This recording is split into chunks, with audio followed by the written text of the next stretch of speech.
Let's get into this discussion now. On Nelson Mandela Day, this was on Friday, a defiant Senzo Mchunu, making his first public appearance since being placed on special leave, broke his silence. The ANC NEC member telling supporters gathered at the party's event in KZN that he had not been interfering in police matters, instead saying he was the one trying to expose them.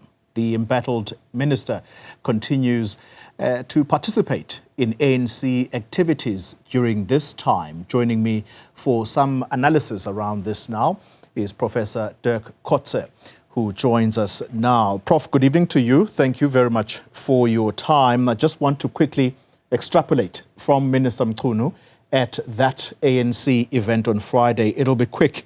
And he says, I quote now, the ANC appointed black generals in the police. They must not trample on that opportunity which was presented by the ANC. This is just a short paragraph to some of what he said.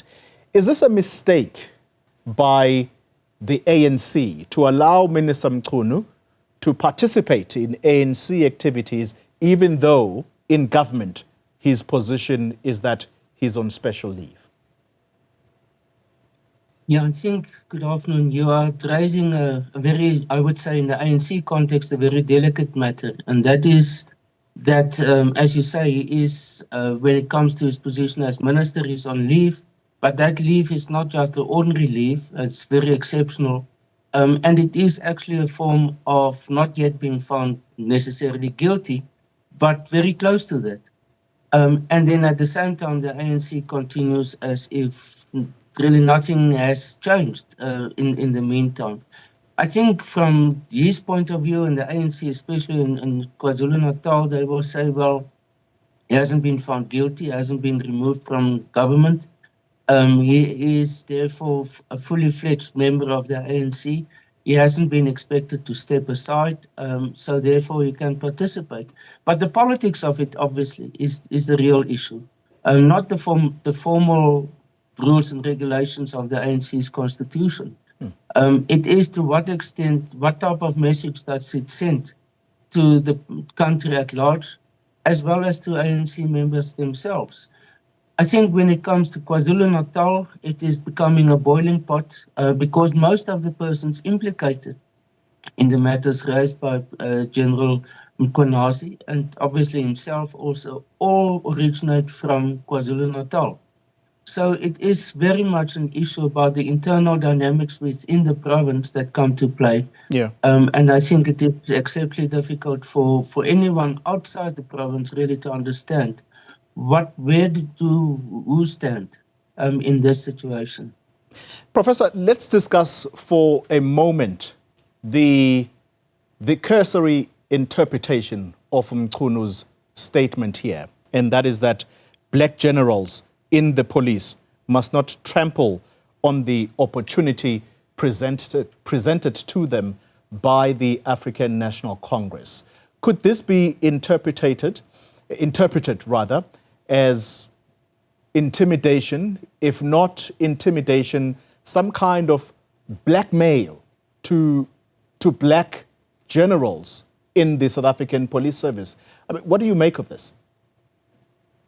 Well, in my view, it is directed at General Mkhwanazi, and that what he has said is, for example, implicating directly General Sibiya. And as we've seen, he has been also placed on leave now, to same to the minister. And I think there's the possibility that other persons, other senior police officials or officers, might also become implicated once the investigation starts. And I think this is what he is referring to, and he obviously has knowledge about who will most possibly be implicated ultimately, or who will become in the firing line of this investigation. And I think by saying that, he by implication already is saying, it's going to go much further than what we know at the moment. And it will affect many more senior persons. He was referring to police generals. So I think one should expect that it's going in that direction. And based on the general policy of the ANC and of governments over all the years, of empowerment, restructuring, transformation. I think that is what he has in mind, is people who have benefited in terms of positions that they have been appointed might now become the target of these investigations. And that in itself will, according to his view, will be negative. Finally, Professor, the ANC, through the admission of its own president currently, is that it is accused, number one, in matters of corruption. So this is a party that is struggling with its image. How deeply does this party need to reflect on the goings-on here? Yes, Mchunu might not be commenting on this in his capacity as minister because he's on special leave, but I guess in ANC matters, he has free will to express his views about what is happening. Yes, I think the onus is very much now on the ANC, and especially the ANC in KwaZulu-Natal, because we all know he's a former premier. He has been a very senior person in the ANC in KwaZulu-Natal, and therefore he cannot excuse himself from what is happening there. The ANC in KwaZulu-Natal, we all know again, since or with last year's election, went into a very deep crisis. The fact that they received so little support there means that it's not at all anymore the same ANC as of 5 years or earlier. And in that sense, therefore, for them, it has to be all about survival in the first instance. Secondly, how to turn it around and how to rebuild the ANC. And therefore, this type of factionalism or infighting, whatever you want to call this, is so detrimental for the ANC in KwaZulu-Natal that it looks almost like a type of a way of harming themselves instead of trying to consolidate, identify the problems, and turn that around. But we see nothing of that at the moment. You know, and it comes on top of another problem. That's the Minister of Higher Education, who also comes from the province of KwaZulu-Natal. So the province has seriously very difficult problems to deal with. Professor, quickly as I let you go, on a different subject matter now, former President Jacob Zuma, and I would imagine here, speaking in his capacity as leader of the MK party, has met with the Moroccan foreign minister. South Africa and Morocco, government-to-government relations are, these two countries don't see eye to eye, to put it simply.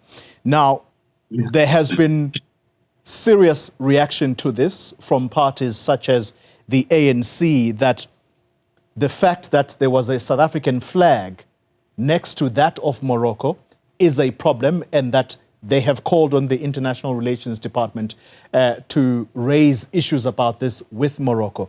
Why is this a problem? Why has former President Zuma caused a stir here? Well, as you indicated, the relationship between South Africa and Morocco is a highly problematic one, and it's about the Sahrawi Republic, Arab Republic, Western Sahara, if in the short of that, for that. And South Africa at some stage called back the South African ambassador. I must say, South Africa maintains official diplomatic relations with Morocco. The embassy is walking distance from where I'm at the moment here. So it's not illegal for President Zuma to be there. It's not against, he's not breaking any legislation or rules or whatever.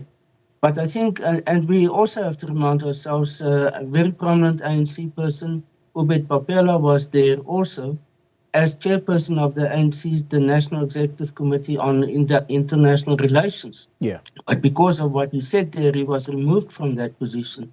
So the mere fact that President Zuma went there, that is not an issue per se.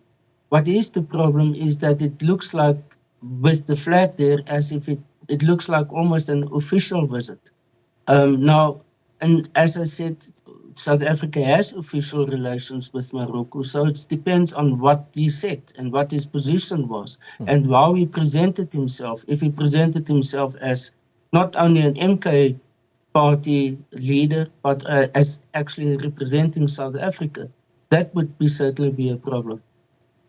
Interesting indeed. And this is a story, I suppose, that is going to continue making headlines, at least for some time. Professor Dirk Kotze, thank you very much for your analysis and your time.